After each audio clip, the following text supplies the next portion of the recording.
Education ഇൻസ്റ്റിറ്റ്യൂഷൻ്റെ ERP choose ചെയ്യുന്ന സമയത്ത് totally confused ആണെന്ന് തോന്നുന്നു. നമ്മൾ ഒരു എഡ്യൂക്കേഷൻ ERP യൂസ് ചെയ്യുന്ന സമയത്ത് നമ്മൾക്ക് വേണ്ട റിക്വയർമെൻറ്റുകൾ മീറ്റ് ചെയ്യുന്നതായിരിക്കണമല്ലോ. അപ്പോൾ നമ്മളത് ചൂസ് ചെയ്യുന്ന സമയത്തും ഇങ്ങനെയുള്ള കുറച്ച് കാര്യങ്ങൾ ശ്രദ്ധിക്കേണ്ടതായിട്ടുണ്ട്. ഇനീഷ്യലി നമ്മൾക്കൊരു ഇൻസ്റ്റിറ്റ്യൂഷനിൽ വരുന്നുണ്ടാവുക അഡ്മിഷൻ ആയിരിക്കും. അത് കഴിഞ്ഞിട്ട് അഡ്മിനിസ്ട്രേഷനോ അല്ലെങ്കിൽ അഡ്മിഷൻ്റെ ബാക്കിയുള്ള പ്രൊസീജിയേഴ്സ് ആയിരിക്കും.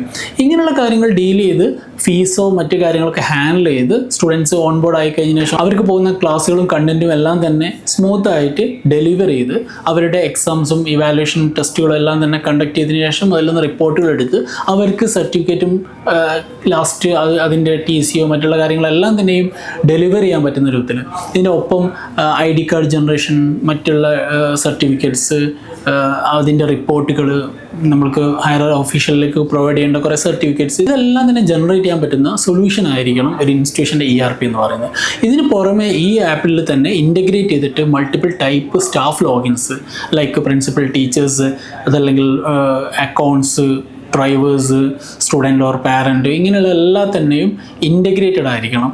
പോരാതെ LMS മൊഡ്യൂളുകളായിട്ടുള്ള ലേണിംഗ് കണ്ടൻറ്റുകൾ പ്രൊവൈഡ് ചെയ്യാൻ വേണ്ടിയിട്ട് സ്റ്റഡി മെറ്റീരിയലോ വീഡിയോ ക്ലാസ്സുകളോ ലൈവ് ക്ലാസ്സുകളോ കണ്ടക്ട് ചെയ്യാൻ പറ്റുന്ന സൊല്യൂഷൻസ്, അതിനൊപ്പം തന്നെ മറ്റുള്ള എക്സാംസ് പോലുള്ള കാര്യങ്ങളെയും അവരുടെ ഇവാലുവേഷനായിട്ട് ബന്ധപ്പെട്ടുള്ള ടെസ്റ്റുകളൊക്കെ കണ്ടക്ട് ചെയ്യാനും അതിൻ്റെ റിപ്പോർട്ടുകളൊക്കെ ജനറേറ്റ് ചെയ്യാൻ പറ്റുന്ന സൊല്യൂഷൻസ്, ഇവയെല്ലാം കൂടി ഒരൊറ്റ സോഫ്റ്റ്വെയറിലേക്ക് ജോയിൻ ചെയ്ത് വരുമ്പോൾ മാത്രമായിരിക്കും അതൊരു ERP ആയിട്ട് ഇൻസ്റ്റിറ്റ്യൂഷന് യൂസ് ചെയ്യാൻ പറ്റുന്നുണ്ടാവുക. അങ്ങനെ ഉണ്ടെങ്കിൽ മാത്രമേ ഒരു എഡ്യൂക്കേഷൻ ഇൻസ്റ്റിറ്റ്യൂഷന് ഒരു ERP ആയിട്ട് ഈ ഒരു സോഫ്റ്റ്വെയർ യൂസ് ചെയ്യാൻ പറ്റുള്ളൂ.